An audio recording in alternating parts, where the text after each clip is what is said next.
we start with a new series. During my time in the Philippines, on the third week at least, I'll be honest, that I asked God what He wants for this church.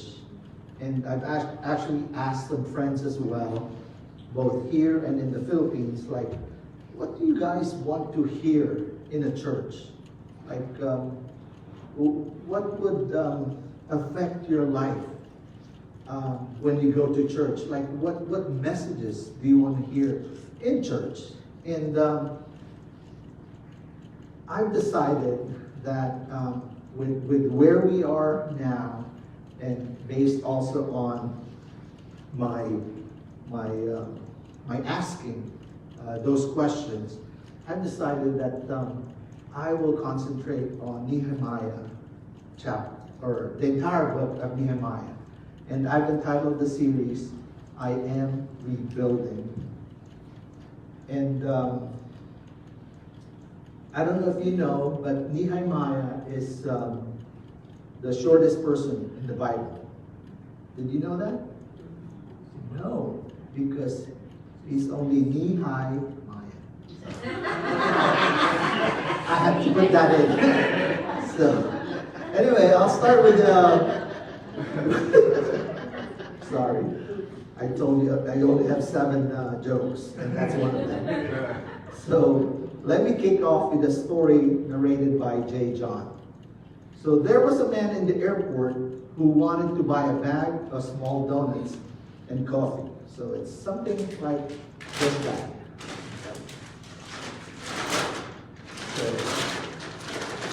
So after buying them,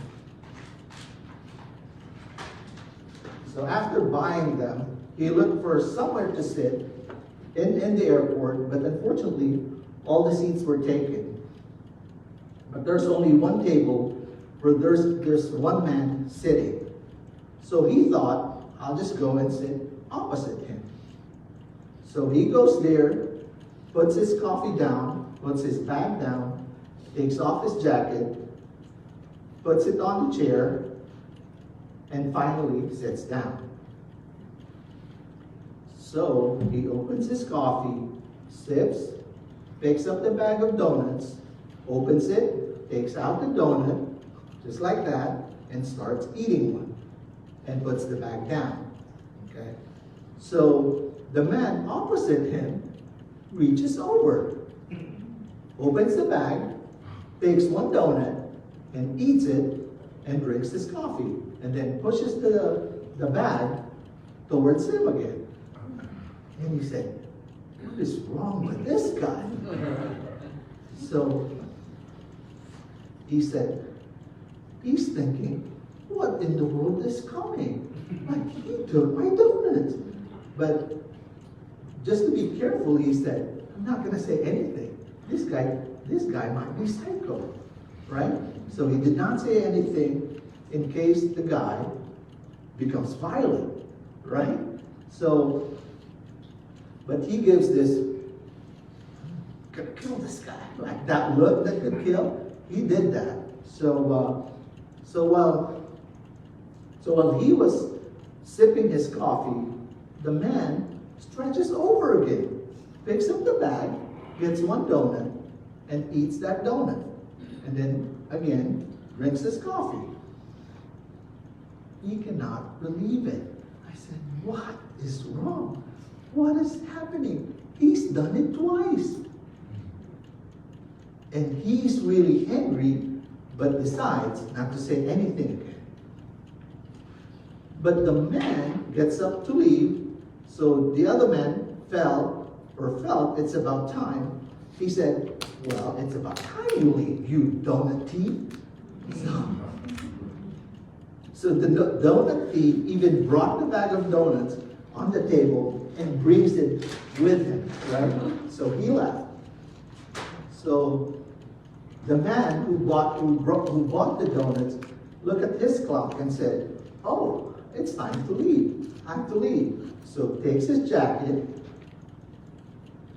picks up his bag, right? And then bends over and sees his bag of donuts. So he was eating the donuts of the other guy.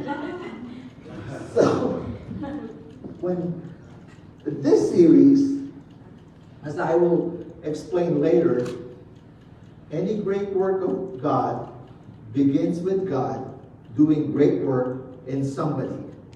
Just be sure that that specific great work is for you and not for somebody else. I don't know. I ate too much rice in the Philippines. I couldn't breathe. So, this series is not just about rebuilding the church. On the next slide, it can also apply to rebuilding marriage, rebuilding relationships, rebuilding parenting, rebuilding your life, rebuilding anything like emotional damage in your life, depression, trust, addiction, and it applies to almost everything, I think, as you will see.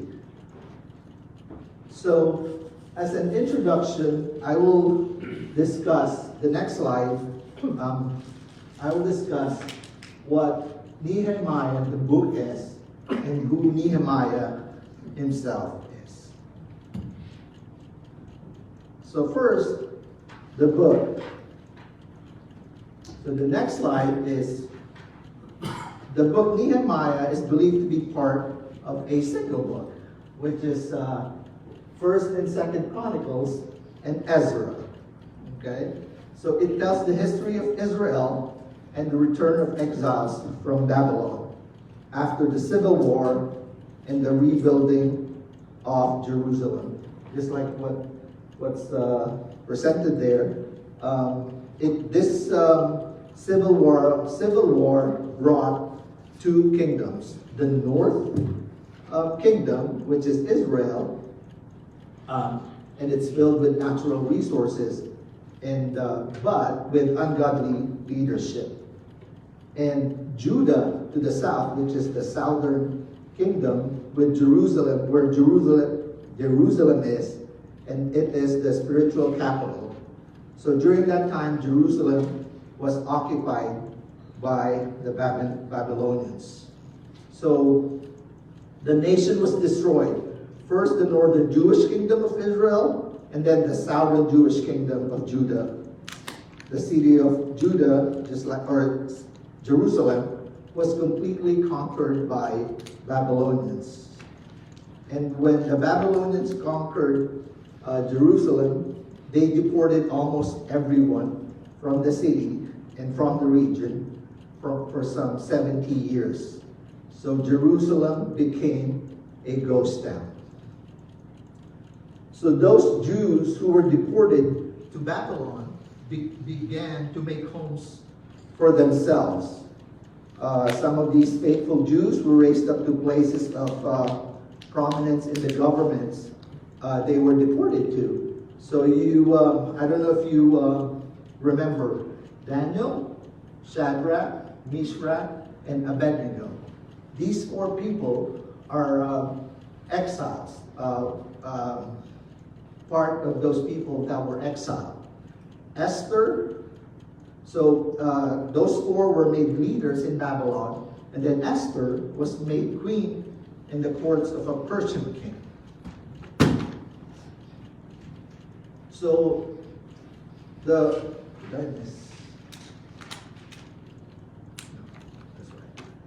So the next slide.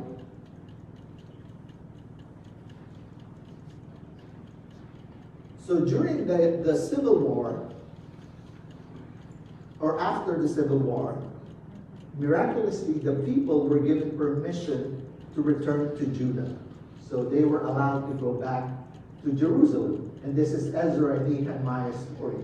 They were the men who inspired those who had returned to rebuild the city or the place. So after 70 years of captivity in Babylon, they were given the opportunity to return to their homeland, their promised land.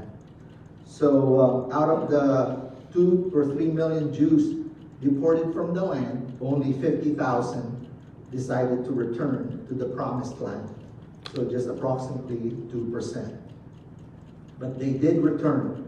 And in the days of Ezra, they rebuilt the temple and laid the spiritual foundation for Israel once again. So how about Nehemiah? Who is Nehemiah? So again, he's a contemporary of Ezra. And so he was a cupbearer to the Persian king, Artaxerxes. So that's in Nehemiah 1:11. However, nothing is known of Nehemiah's background or his youth.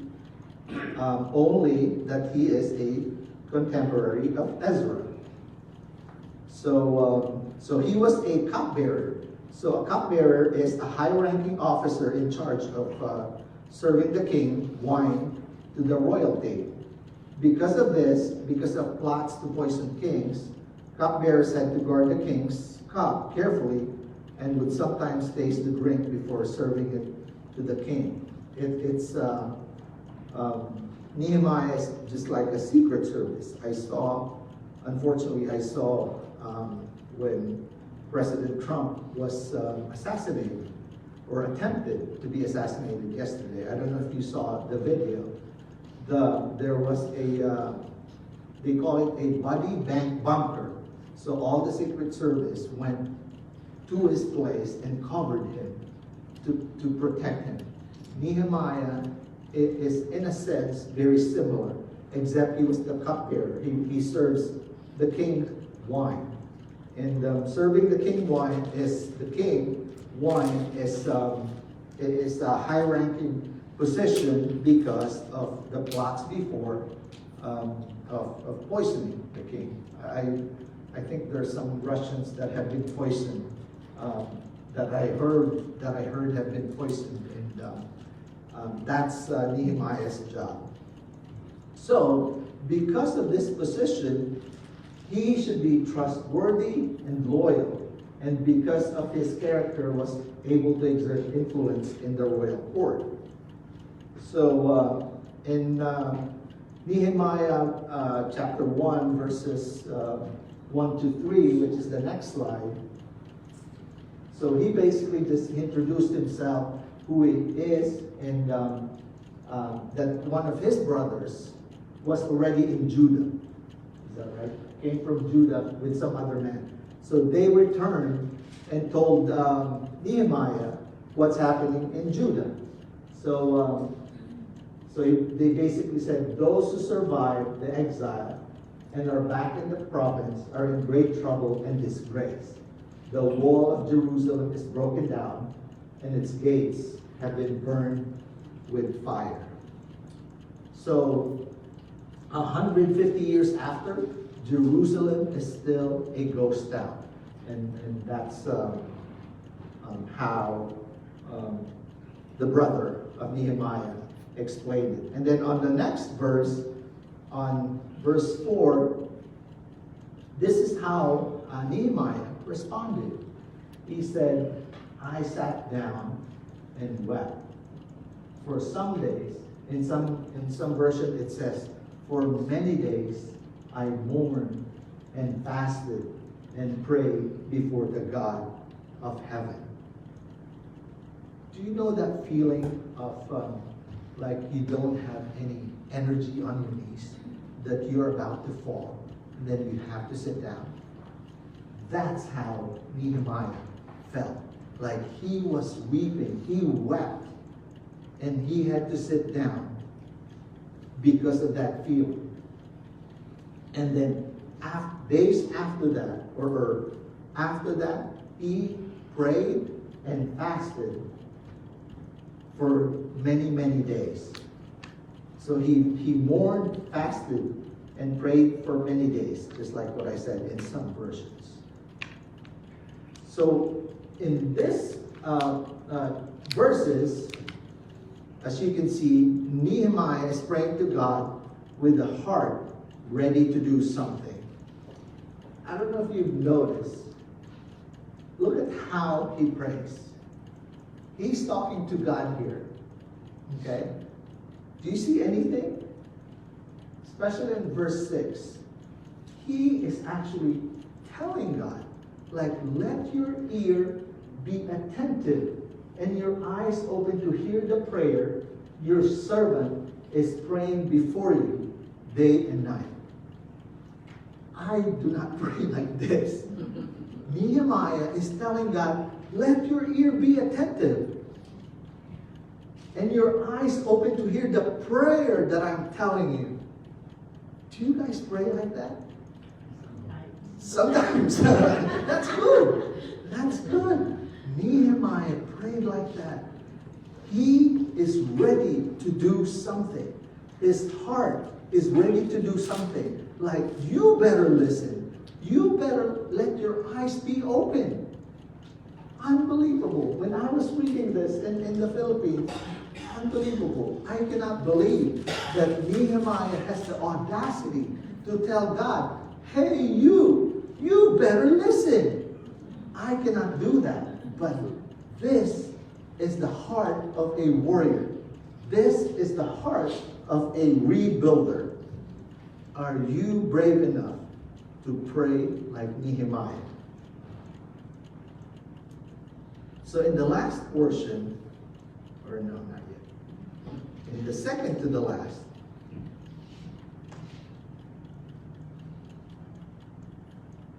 so now Nehemiah is praying this prayer some 1,000 years after the time of Moses and 400 years before the birth of Jesus. So he's just basically telling God about the commands that he had given. And then the next verses, look at this again. The next verses. Yeah. He's basically saying, these are your servants and your people, whom you redeemed by your great strength and your mighty hand. Guess what? He's back on verse 11. Look at how he's telling. This is interesting because he calls him Lord, right? You do not tell the Lord, your Lord, to say, let your ear be attentive to the prayer of this, your servant. Like, do you tell your boss that? Or do you tell for example, if you're going to meet President Joe Biden, like President Biden or President Biden, let your be attentive to the prayer of your servant. It doesn't make sense. But look at how Nehemiah has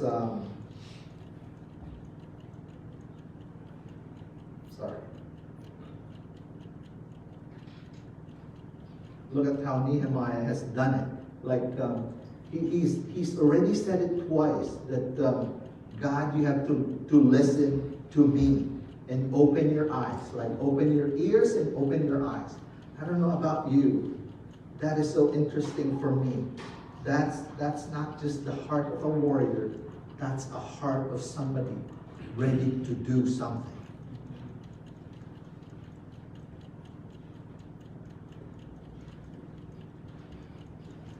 And then look how he ends it. He says, I was cupbearer to the king. I don't know how God sees it. He says, Lord, be attentive to me. Open your ears, open your eyes. And by the way, I was cupbearer to the king. You're just a cupbearer. Come on, Nehemiah. But this is the heart of a warrior ready to do something for his kingdom. So what are the lessons that I've gathered here? Number one, just like what I said, any great work of God begins with God doing a great work in somebody. So it starts with a recognition of need from a leader of character who will in turn mourn for a prolonged period of time to the point that there is no strength in his or her legs.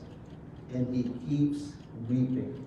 So rebuilding starts with a leader of character who longs and mourns for change, touched by God. I'm hoping that this church will have that positive, how do I say that? Like we are heading that way. That I hope that the leader of character is me. That our heart will be like Nehemiah. That we will ask the Lord to listen. Like you, Lord, have to listen to us and hear our prayers. And then what do we do? The second lesson that I found is, as a result, what did Nehemiah do? He fasted and prayed.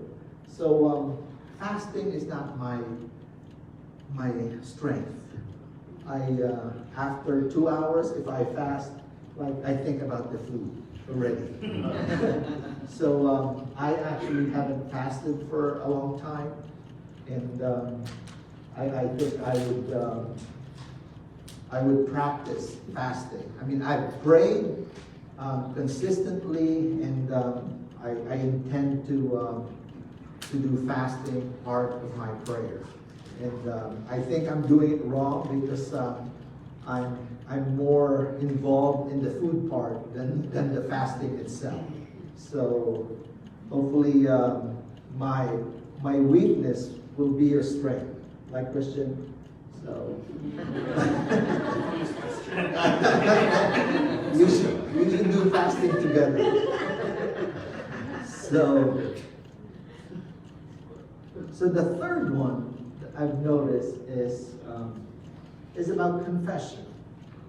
Nehemiah, after praying and fasting, did confess his sin. And just based on what I see is when something is hidden, it cannot be changed. It makes sense.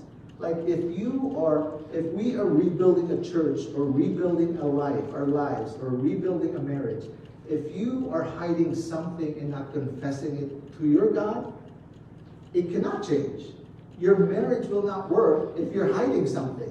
If you are going to, for example, if there's a woman involved, if you are not going to face that head on and confess that sin and repent completely, that will be very difficult.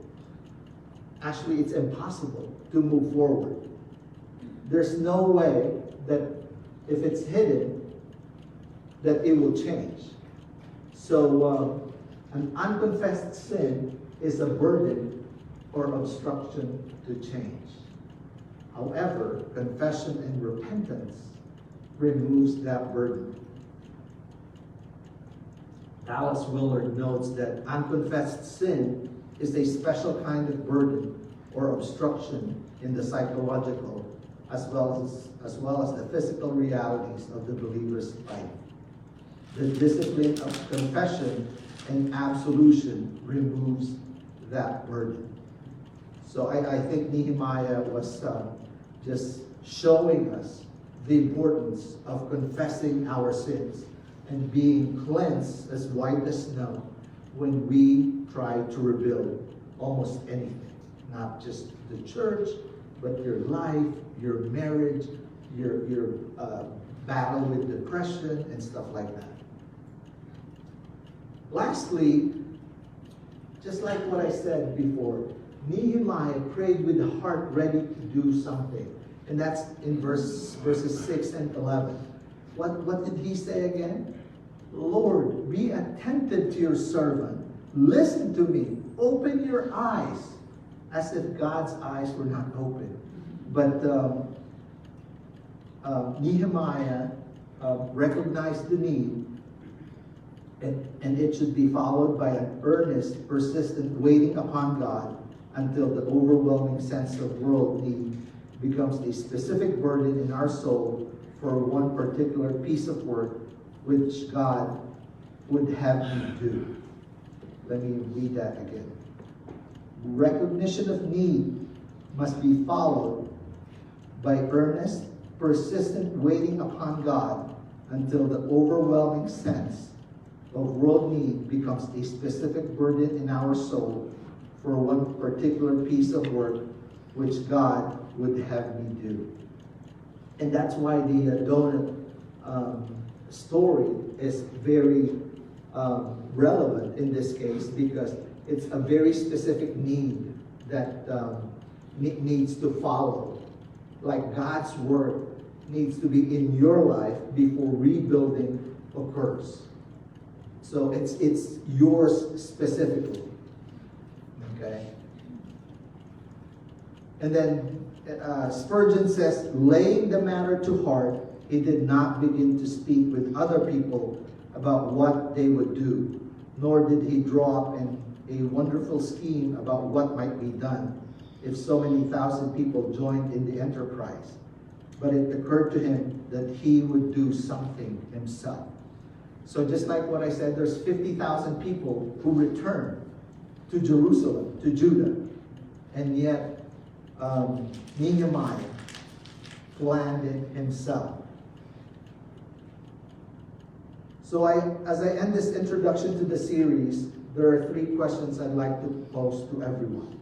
These are encouragements and a challenge as well. Number 1, have we seriously recognized the need for the rebuilding? In this case, our church, your family, your marriage. How about rebuilding your kids' relationship, your relationship with your kids? Have you seriously recognized that need? Because if you have not, then I think it is time. Because that's how Nehemiah has started rebuilding. And he started it with himself.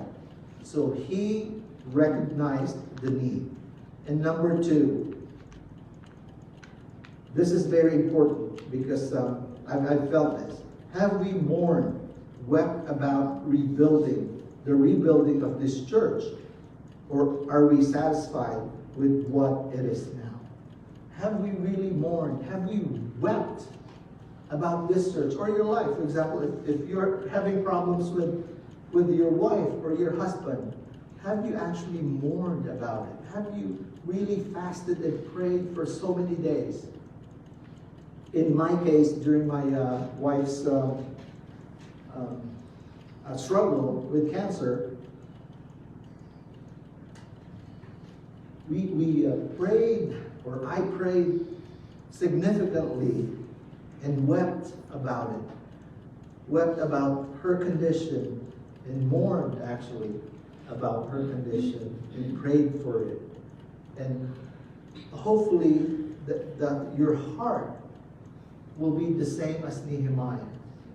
He mourned, he prayed, and fasted whenever rebuilding is necessary. So if you want to rebuild your relationship with your kids, if you want to rebuild your relationship with your wife or your relationship with your husband, I think there should be, number 1, a recognition of need. Number 2, there should be mourning, praying, and fasting.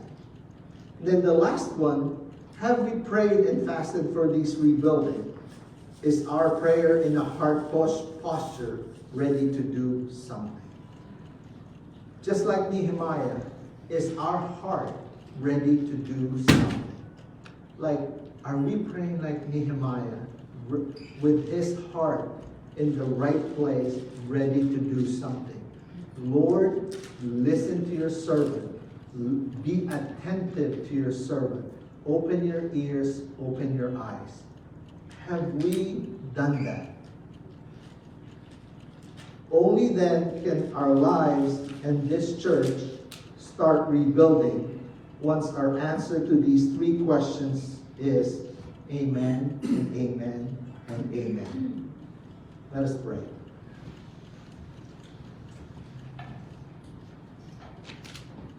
Heavenly Father, thank you for today. Thank you for your words about rebuilding, not just this church, but rebuilding our lives towards you, rebuilding our marriage, rebuilding our relationships with our kids, and just rebuilding in general. Thank you, Father, for your assurance that you will be attentive to us. I pray, Father, that we will have the heart, just like Nehemiah, to do something, that we would recognize that need, not just this church, but in every way possible in our lives. That you, in all our decisions, when rebuilding is necessary, that we would recognize the need, we would mourn, we would weep, we would pray and fast for the rebuilding. Father, as we go out this church, and as we exit these doors, the doors of this church, Father, may you remind us that you are powerful, that you are faithful, actually, that you are faithful indeed in rebuilding this church, in rebuilding our lives, in making us pure and holy. Father, we continue to ask for your Holy Spirit leading us in this journey. And may our destination be always, always towards your glory and towards a gospel-centered life. This life of abundance, not financially, but a life itself abundant. Thank you, Father, for this assurance, the assurance of salvation, and the assurance that you love us, that you will not leave us nor forsake us. In Jesus' name we pray.